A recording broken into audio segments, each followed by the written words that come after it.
Welcome to the Curious Advantage podcast, an exploration of the idea of curiosity and its increasing importance for thriving in the digital age from the authors of The Curious Advantage.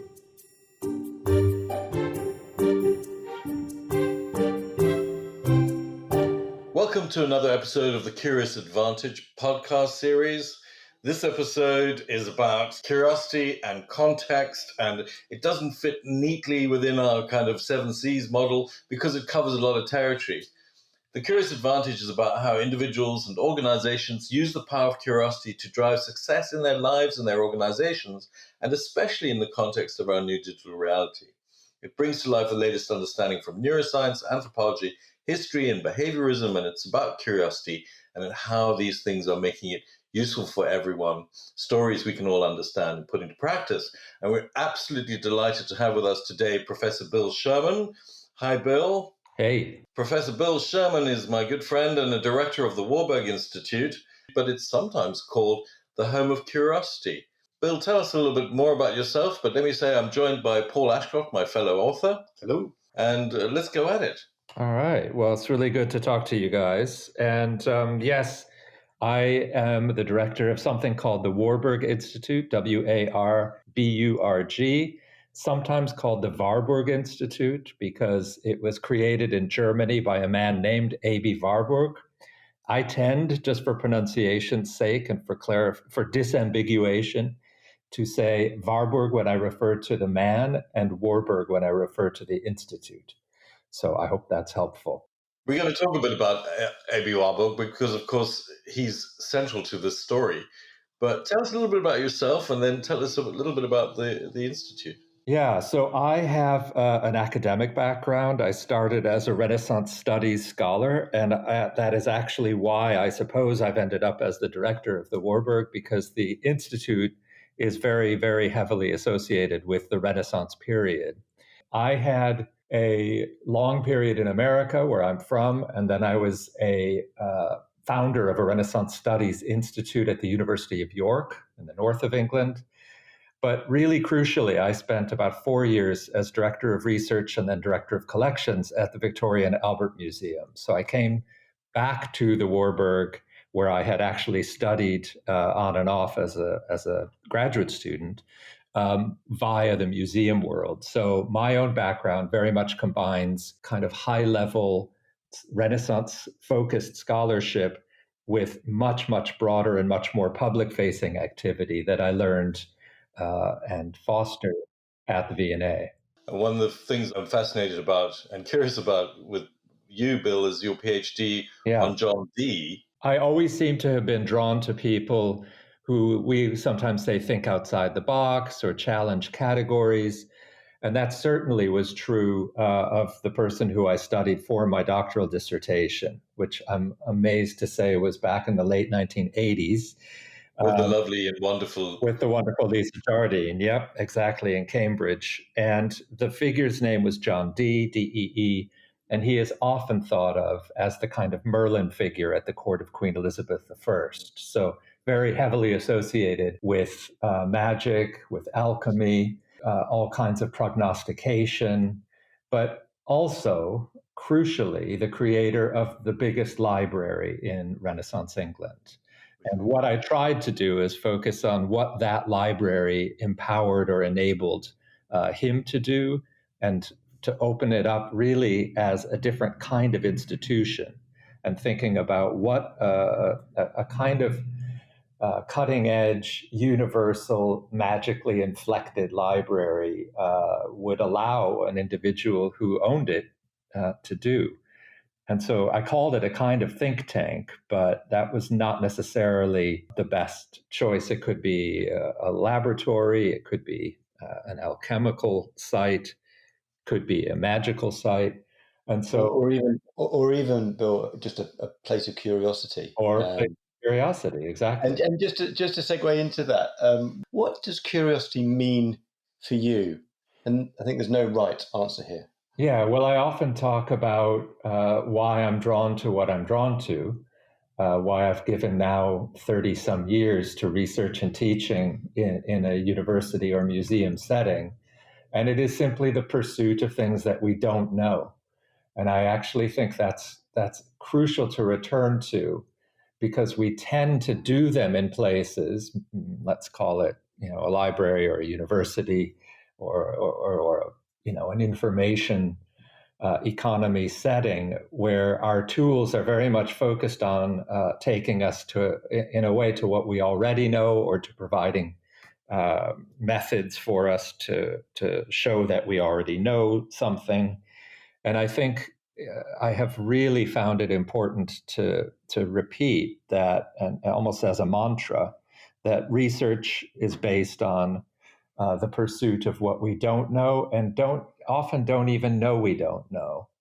And I think that's really important. I'll come back to that in relation to the Warburg Institute. But I think the other thing to just say very crucially about Dee and about Warburg is that curiosity isn't always a good thing. And I think it's important to look at the history of concepts and the history of words. And if we were having this conversation in 1600 rather than 2020, if you had asked me about curiosity, I would almost certainly have a negative answer, because it's risky, it's dangerous, it's in some ways looking at what you weren't supposed to look at. And I think with Dee, he was really pushing the envelope and paid the price in some ways, because he was very avant-garde. He was very much on the edge of things. And he went too far, some would say. And some would say he went too far. Yeah. And so I think that's really crucial to bear in mind, is that curiosity now is almost entirely seen as a good thing. But in the Renaissance period, it was almost entirely a negative thing.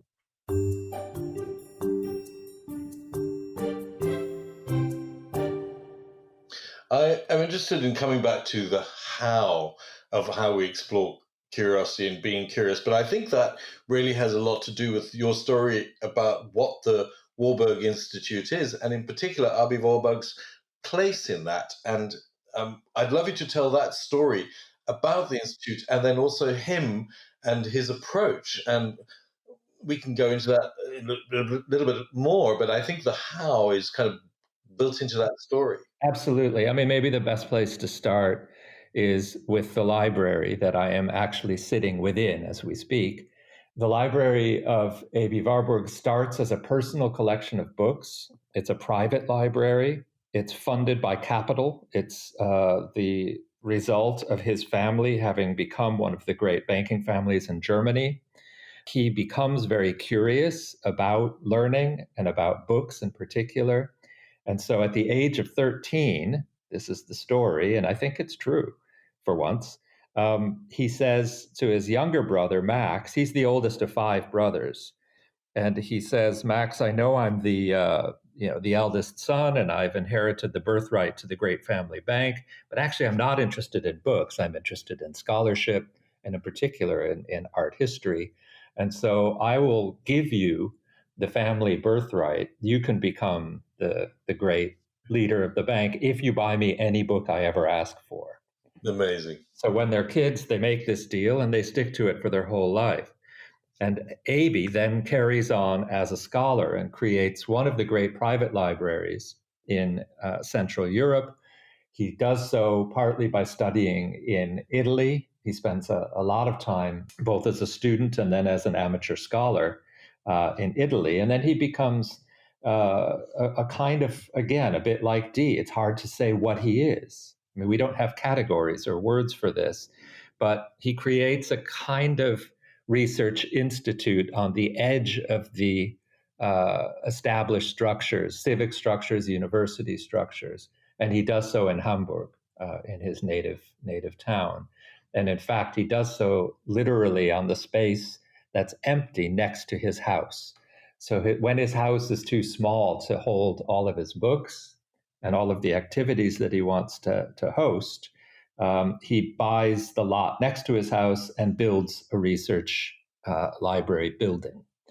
And that carries on until the 1920s. In 1929, his brothers endow it and become the trustees. But that same year, Aby himself dies. And then 4 years later, in 1933, the Nazis come to power. The entire thing is evacuated, and after some discussion, it is sent over to London. So from 1933 to the present, the Warburg Institute has been in London. Bill, tell us a little bit more about the library and its structure. Yeah, sure. So the library created by Aby Warburg has a very unique classification system, and it's probably the thing he's most famous for today, along with his magnum opus, the Bilder Atlas or Image Atlas. The library's structure is unique in that it is structured according to 4 general categories. So each floor is devoted to one of these 4 general concepts. They are image, word, orientation, and action. And within the structure of the library, he doesn't give every book, or didn't give every book, its own class mark. He only puts it in a particular section, which is almost organically connected to a network of other subjects. And so the basic approach to it is that it takes you to a section where you then explore, where you browse, where you find unexpected resources that are related to what you thought you were looking for. And that is because, and he's very famous for this phrase, that his library was built around the principle or the law of the good neighbor. And what he meant was, or what he often glossed that as saying, is that the book next to the one you're looking for is usually the one that you need. Was this unusual? It's very unusual. I mean, as of course we have Dewey Decimal System, we have lots of classification systems that guide the construction of libraries. And they are, as our library catalogs today, or indeed Google or something like that, they're basically designed for you to enter what you're searching for and for you to be taken more or less directly to that thing. What Warburg wanted was for you to not be taken directly to that thing, for you to have to find it in a context of other things. And I think that's what makes the library the kind of magical engine that it is today. And stimulating the curiosity of the explorer. Indeed, a curiosity that you didn't even know you had. It forces you to look for things that are beyond what you know already. And find things. I mean, the law of the good neighbor is such a brilliant idea that you looking for something and you find something that you think you were looking for, but actually the thing that you that has the information is in the context around it, and you might find it on the shelves. Yeah, exactly. Absolutely remarkable. Yeah.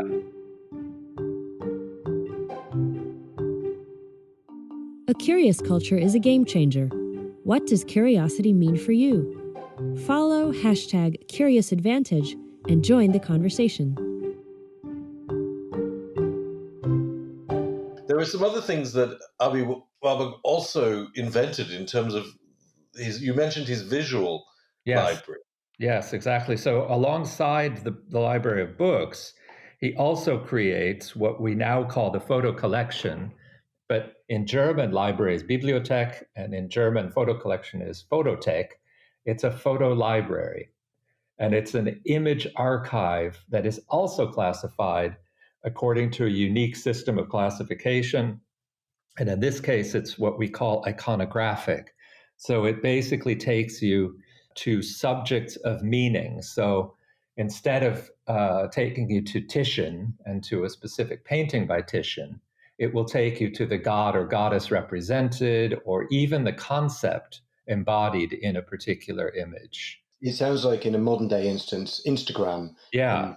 These other digital visual libraries are echoes of... It is, although Instagram is I suppose it uses a much more individual, it's based on individual patterns, and it's also a very limited range in general of tags. I mean, all of our visual classification systems in the digital age tend to use a very, very limited range of tags. We have over 20,000 categories in our photo collection.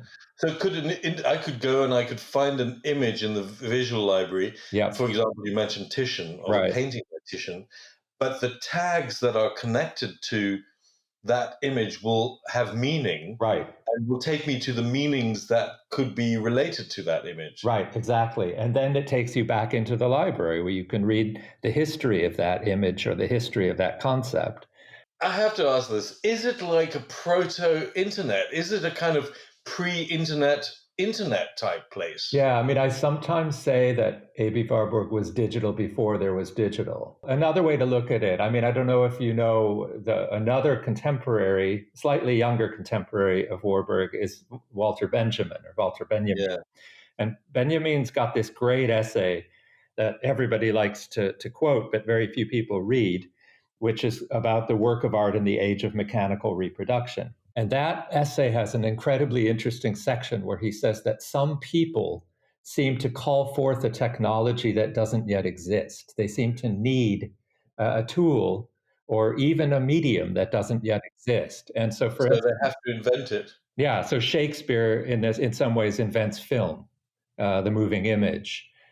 It's just an interesting and provocative way of putting it. But you have to tell us more about that. Yeah, tell us a little more. What do you mean by that? Shakespeare invented the moving image. Well, the kinds of sequential narrative, the kinds of jumps, the cuts, the kinds of things that, as a technology, cinema allows, don't yet exist in the Renaissance, where you're really talking about words on paper and people moving around on stage.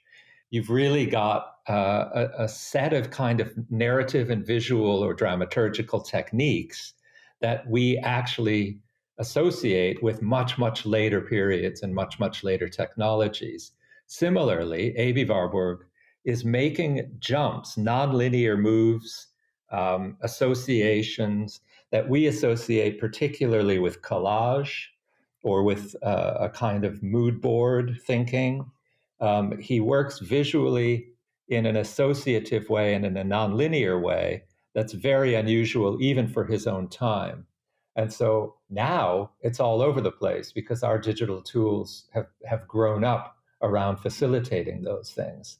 But at the time when Warburg is doing these atlas techniques, which he's a real pioneer, he's not inventing the idea of a visual assemblage or a visual collection. Those exist, as long as there are images and things to put them on. But there's a kind of thinking that I think he does really pioneer. And what, again, just as his library takes you through multiple subjects, I think his mode of thinking, or his mode of doing history, of thinking in time, it really brings together different fields that in some cases are very well established and in others are really new and really risky. Yeah, you mentioned iconographic so on, which is a pretty new discipline. Yeah, and in fact, his own PhD dissertation on Botticelli and on its classical sources, on the way Botticelli's paintings are using Ovid, is really what he's focusing on. Yeah, that really is seen as inventing that field of iconography. On the other hand, he's constantly drawing on very established terms or methods from anthropology, from geography, even from proper science. And so he's bringing those together in a really unusual and fresh and sometimes baffling, but always curious. I'm fascinated about what you talk about, this technology and the invention of technology by a need. And also, I agree with you. The use of the word technology is not necessarily about mechanical technology at all. It's about a system of thought or a system of things that are connected in a way of looking at something which is as distinct from anything else and leads to completely new ways of understanding things. You've mentioned the visual library. One of the other things he invented was something called the Mnemosyne Atlas. Yes. Can you talk a little bit about that?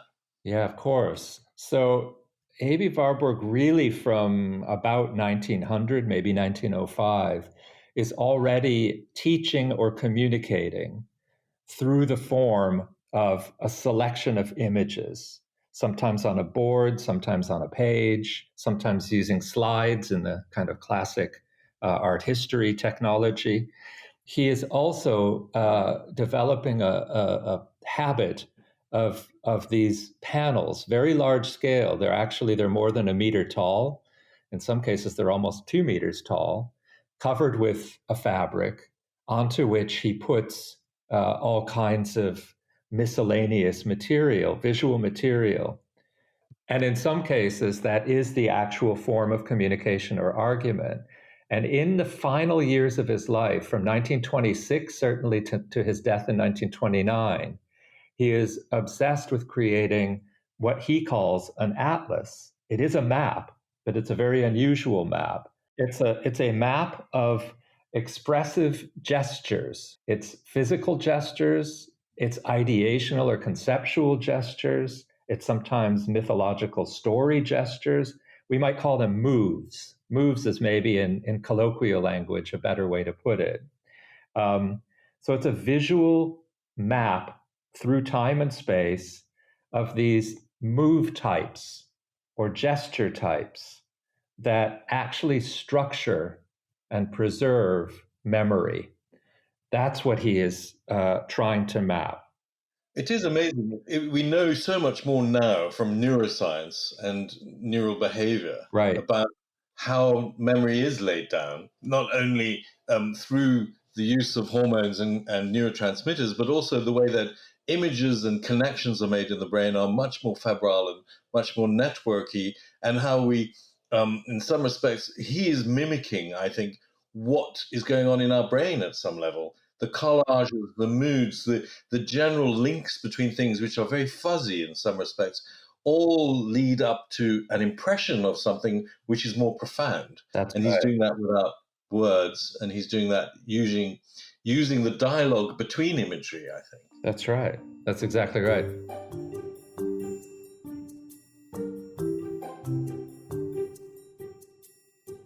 You're listening to the Curious Advantage podcast, inspired by the book The Curious Advantage, written by Paul Ashcroft, Simon Brown, and Garrick Jones. Subscribe to the podcast today.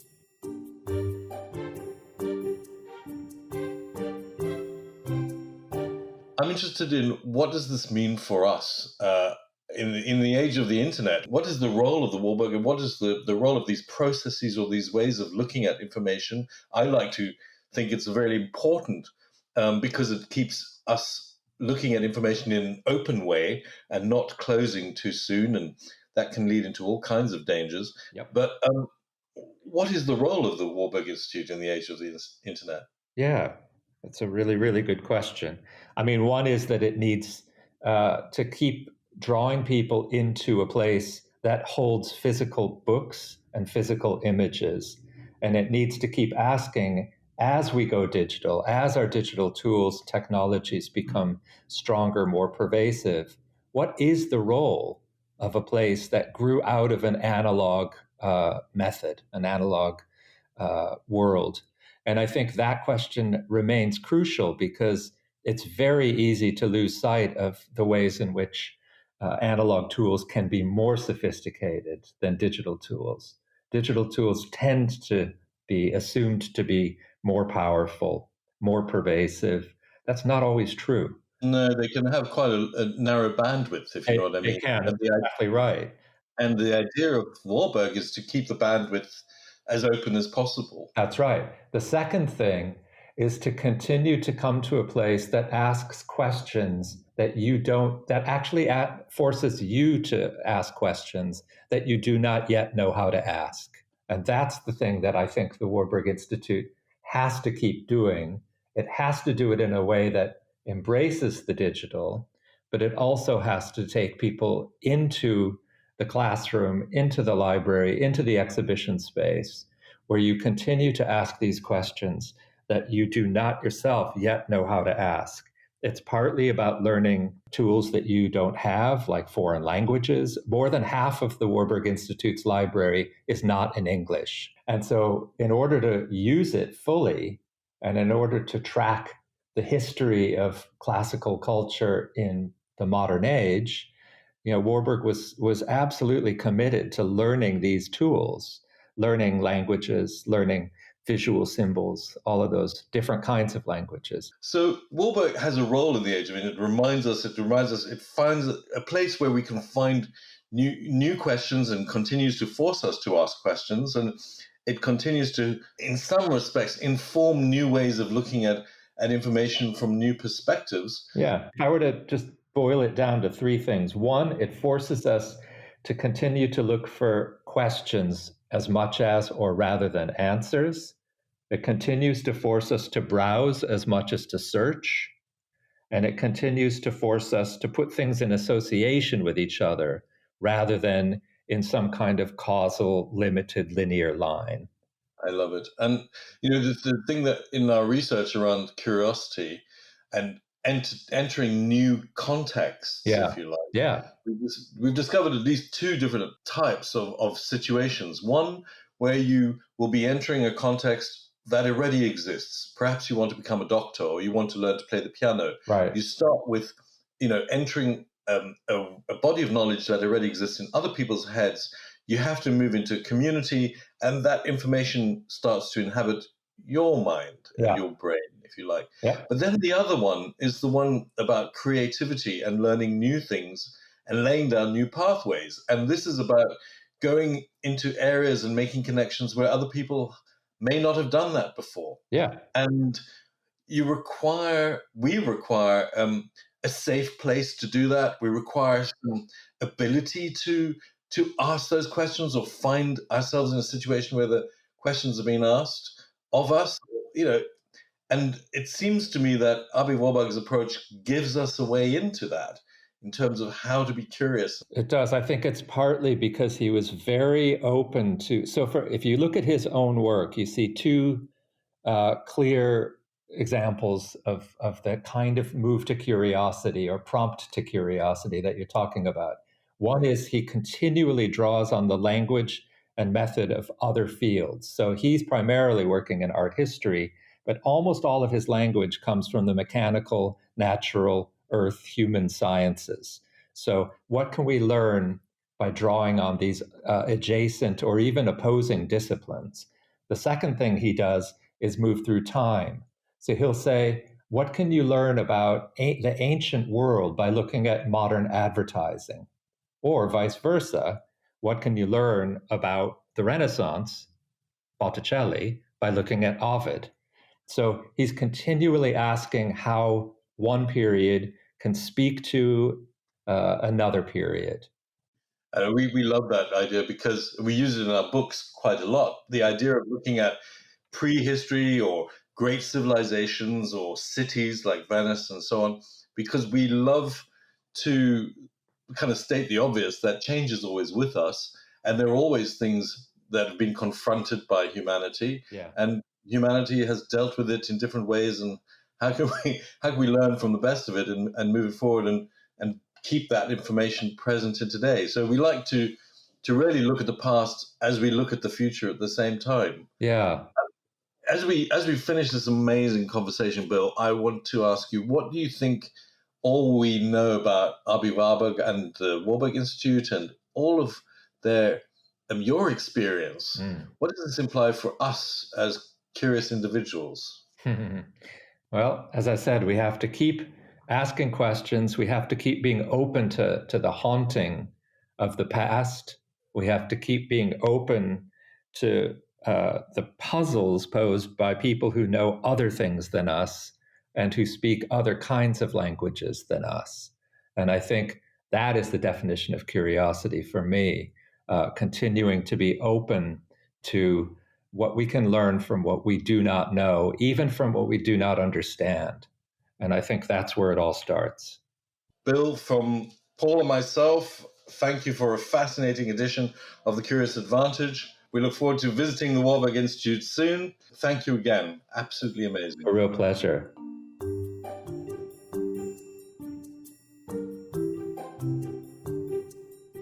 Thank you for listening to the Curious Advantage podcast. Stay tuned for the next episode and keep exploring curiously. This podcast is produced by Aliki Palinelli and edited by John McGinty and Jill Damatak-Futter.